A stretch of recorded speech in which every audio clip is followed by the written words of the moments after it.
In this video, I discuss how often we should see Luke Skywalker, in what mediums should we see Luke Skywalker in, and what kind of stories should be told with Luke Skywalker. By the way, only about 31.2% of my viewers are subscribed to this channel, so if you end up enjoying this video, please consider subscribing. It would make me really happy. Anyway, let's get on with the video. So how often should we see Luke Skywalker? The immediate follow-up question would be, in what mediums? How often should we see Luke Skywalker in The Mandalorian? How often should we see Luke Skywalker in anything at all? The topic of this video will address anything that has to do with a movie or show, because I would love a lot of stories about Luke Skywalker in the books or comics, but not many people read that, so I really just want to focus on the shows and movies. So how often should we see Luke Skywalker in the shows and the movies?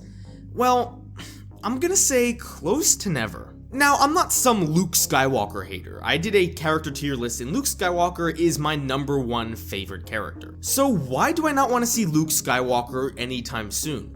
Well, it has to do with this. If you're new here, I'm someone who loves The Last Jedi a lot. It doesn't really have to do what happened in that movie or how Luke was portrayed, it just has to do with the fact that Luke has a story in that movie, thus any decisions that are made prior to the sequels do eventually have to lead up to the events of The Last Jedi. The Mandalorian is the only ongoing show right now, and even though it does take place prior to an already established canonical trilogy, it almost has complete freedom in terms of the direction of the story. I think that's an aspect of this show that a lot of people appreciate, that it's unpredictable. All we know is that the First Order does become a thing, but that doesn't necessarily mean the empire that we see in the show is going to have a lot of success. The Mandalorian can take its characters and story in any direction, and I love that. If Luke does become a regular part of any story, then you begin to limit yourself as to what you can do as a storyteller. Now, I don't think Lucasfilm should ignore Luke Skywalker forever. I mean, we saw in The Mandalorian how successful his one cameo was. This begs the question,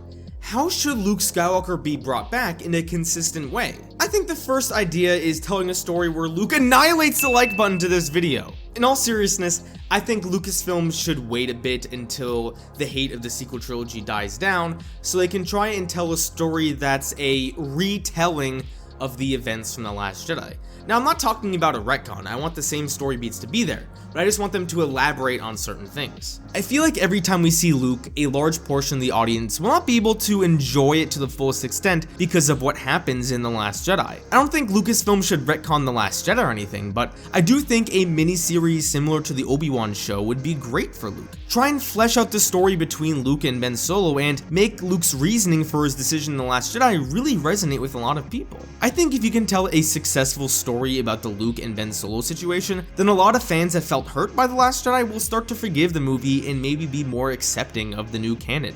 Now, this whole idea does bring up the concept of the actors. As much as I love Mark Hamill, I do not see him coming back to play Luke Skywalker in a significant way anytime soon, and I would be beyond shocked if Adam Driver ever returned to the character of Kylo Ren, especially since he's dead. But I'm an optimistic man. My first pitch, if I was Disney, was to give both actors a lot of money.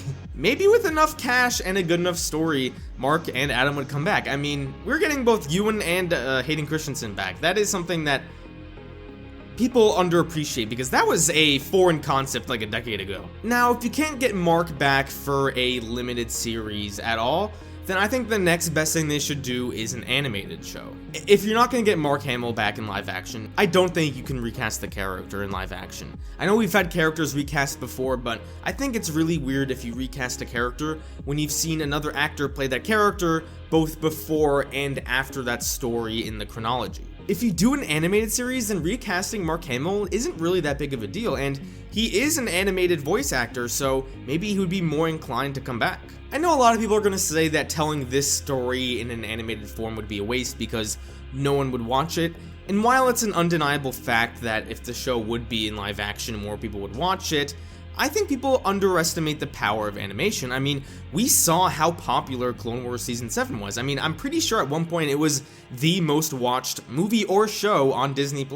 If a story is good, then I think a lot of people would be willing to watch it. So overall, I think a story that would help people come to terms with the events of The Last Jedi would be really good for Lucasfilm. Now say Lucasfilm doesn't want to tell any stories that involve Luke and Ben Solo and they just want to focus on the Mandalorian era. I would still highly advise against this. I think these new shows are at their best when they stray away from the Skywalker saga as much as possible. Now since Luke did take Grogu at the end of season 2, if we do want to see Grogu again, then we're gonna have to see Luke again. I mean, that's the logical link that people are going to make. I think bringing Luke back one more time would be acceptable, but I don't think we should be seeing him too much, especially if he's a CGI character. And if you do bring Luke back for any form of consistent role in The Mandalorian or any other show, then you have to recast him. I mean, you cannot do a whole series with this.